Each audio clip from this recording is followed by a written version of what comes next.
Assalamualaikum, I'm Halik Pulot Maganod. The human body is the soul carriage. If the body is not healthy, the soul will not reach its destination. These folks had little knowledge and they use flawed judgment. If they do rely on hadith, then it is usually fabricated or misinterpreted.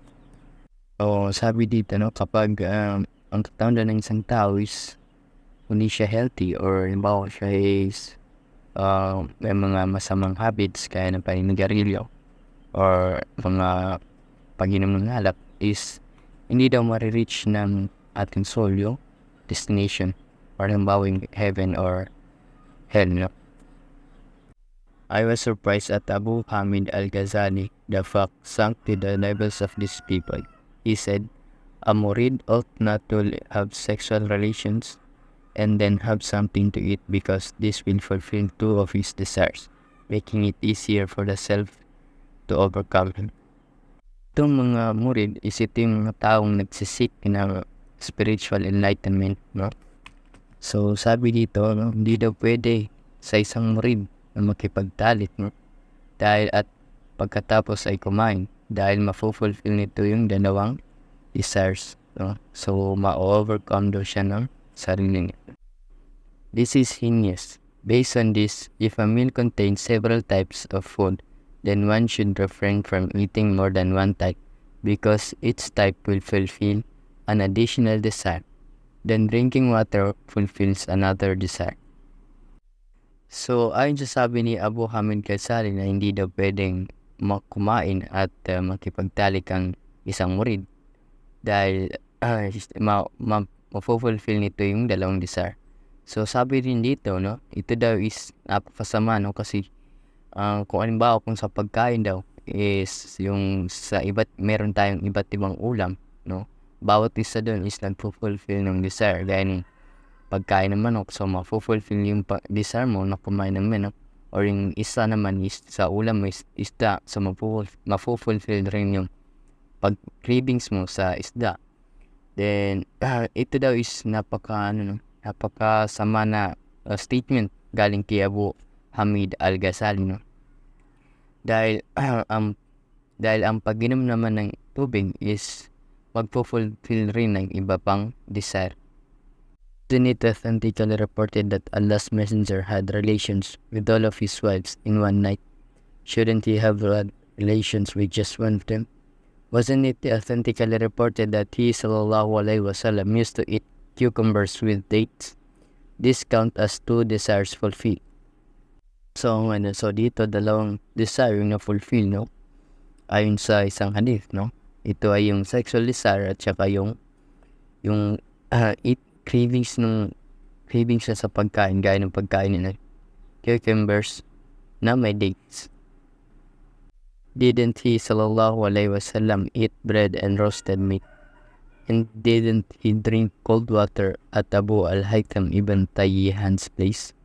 Didn't Sufyan al-Tharawi used to eat meat, grapes, and al-falut hajj, a mixture of margarine and honey? Some early scholars forbade the combination of two relations regularly in order that not become a habit and involve trouble. Excessive eating should be avoided in order not to cause laziness and induce sleep. And once a person becomes used to eating too much, it becomes difficult for him not to. So he spends much time and effort in consuming food.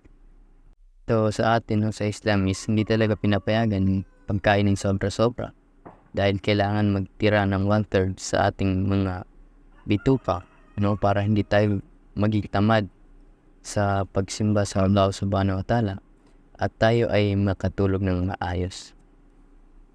Kapag ang tao is nasobra na sa pagkain, is ito na yung mangyayari sa kanya, is kain lang siya ng kain, then nagiging tamad na rin siya. Pagkalawang nun is nagiging mataba na siya or obese. This was how the Salaf used to avoid unnecessary pleasures. As for the hadith, deprive yourself from good food. It was a fabricated hadith by Bazi the narrator. If a person only eats barley bread, then his attitude will change. because it is too dry, and too much of it harms the brain and eyes. Not eating enough food causes the stomach to dry up and shrink. What is this like is overeating. Sabi dito, no, so pwede rin tayong kumain. Basta wag masyadong sobrahan. Dahil nga sabi nga, no, is nakakatamad lang lalo na sa pagsimba sa Allah subhanahu wa ta'ala yung pagkain ng sobra. The best of etiquettes are those of the Messenger sallallahu alaihi wasallam. He sallallahu alaihi wasallam said, "A human being never fills a container that is worse than his stomach.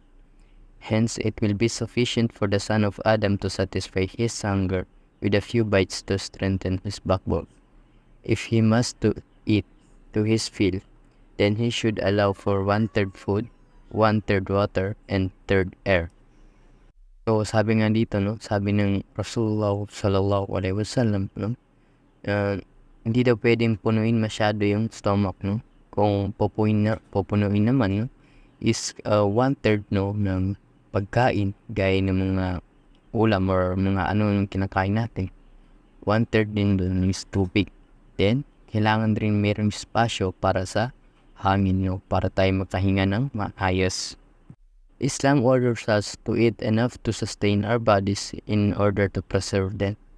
Had the hypocrites heard of this division, 1/3 and 1/3 and 1/3, they would have been surprised at this wisdom, because it is the most adequate and healthiest of division.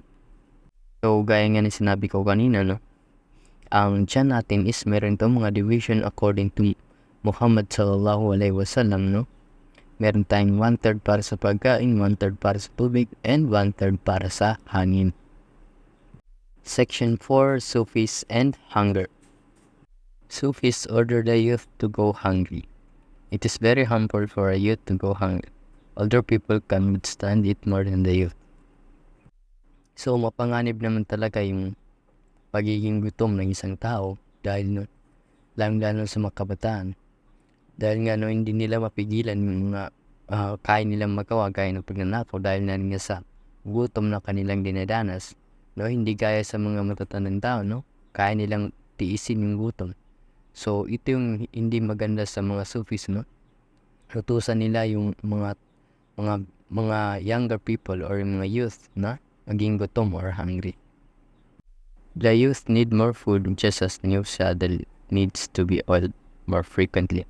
If youth do not eat well, they will only hinder their own physical growth. This is an important issue in need of contemplation. Ahmad ibn Hanbal was asked about not eating enough. He said, "I do not like this. I heard Abdul Rahman ibn Mahdi saying, some people did this until it made them unable to perform obligatory prayers." So, ayon sa sabi ni Imam Ahmad ibn Hanbal, napaka-opposite to, no, sa pagkain. So, ito naman is tinalakay niya yung pagkain ng hindi sapat, no? Dahil ito daw, ayon kay sabi ni Imam Ahmad Hanbal, ay hindi daw ito maganda, no? Dahil narinig niya kay Abdul Rahman ibn Mahdi na kapag ang tao is hindi sapat yung kanyang nakain, no, mahihirapan siyang mag-perform ng mga salamin. Dahil nga inisipin ng tao na nagsasala is yung kanyang kakainin, hindi na yung kanyang focus sa kanyang pagsisimba sa Allah subhanahu wa ta'ala. Abdul Rahman ibn Mahdi said, "O Abu Said, there are certain of these Sufis in our town. Do not go near of them, for we have seen some of them driven mad by their practice. Others turned atheists." Then he said, "Sufyan al-Tharwi started on a journey on which I accompanied with him.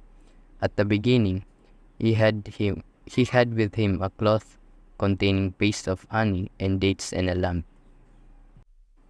A man asked Ahmad ibn Hanbal for the past 15 years he bliss has been. After me, many times I have felt his suggestion while thinking about Allah. He responded, perhaps you used to fast too much. Stop fasting and eat fatty foods and attend the session of storytellers." So, ang lalaking to is hindi siya kumakain ng tama, no? So, madalas siya ay nagpa-fast or nagre-refrain sa kanilang pagkain. Kaya sinabihan siya ni Imam Ahmad ibn Hanbal para ikaw ay makapag-focus at hindi marinig ang mga suggestion ni Iblis. Ikaw ay kumain ng tama at medyo iniwas ka muna sa pagpa-fast ng sobra-sobra. Some Sufis consume bad foods, leading to craziness, hallucinations, and bad manners. Their stomach shrinks so they become more able to abstain from eating. And they think that this is a gift from Allah. So ito yung isa sa hindi magandang gawain ng mga Sufis. Ito yung pagdilimit o yung hindi pagkain ng tama, no? Dahil ito ay nagli-lead sa wala sa sarili, mga hallucinations at hindi mga magandang asal, no? Dahil nga sila ay gutom. So ayon sa kanila, ito daw ay gift na galing sa Allah subhanahu wa ta'ala. If someone says, how could you ask people not to eat less? Haven't you heard that Umar radiallahu anhu used to eat 11 bites a day? That Ibn al-Zubayr radiallahu anhu used to not eat for a whole week at a time. And that Ibrahim al-Taymi spent 2 months without eating. O kapag sinabi mo ito sa mga Sufi, sasabihin nila sa iyo yung mga ginawa nila Umar radiallahu anhu, nila Ibn Zubayr radiallahu anhu, at nila Ibrahim Taymi na nag-restrain sila sa pagkain ng sobra-sobra. Hindi nila yung pinuno yung kanilang mga stomach or yung kanilang mga bituka. So ito yung sasabihin sa iyo ng mga Sufis. We respond, they might have done so on some occasion, not all the time.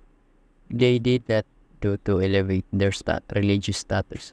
Some used to go hungry because of poverty, and others had the habit of eating less without harming their bodies.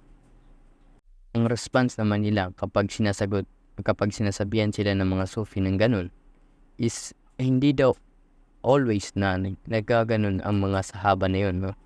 Hindi nila yun ginagawa para tumaas ang kanilang ranggo sa Allah subhanahu wa ta'ala.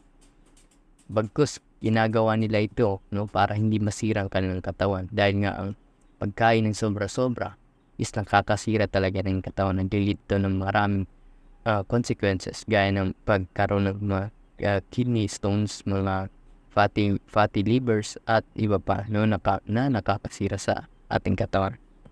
Some Arabs used to spend days drinking nothing but milk. We are not encouraging others to eat to their fulfillment. We only forbid from going hungry to the point of weakening the body. When the body is harmed, the ability to perform religious rituals lessens. If during a person's youth he is able to withstand his hunger, then at all times he might not. Anas radiallahu anhu said, Umar radiallahu anhu used to eat an entire sack of dates, including bad dates, and Ibrahim ibn Adham was seen buying butter, honey, and bread. So he was asked, you eat all of this? He responded, when we can afford it, we eat like men, and when we can't afford it, when we have the patience of men.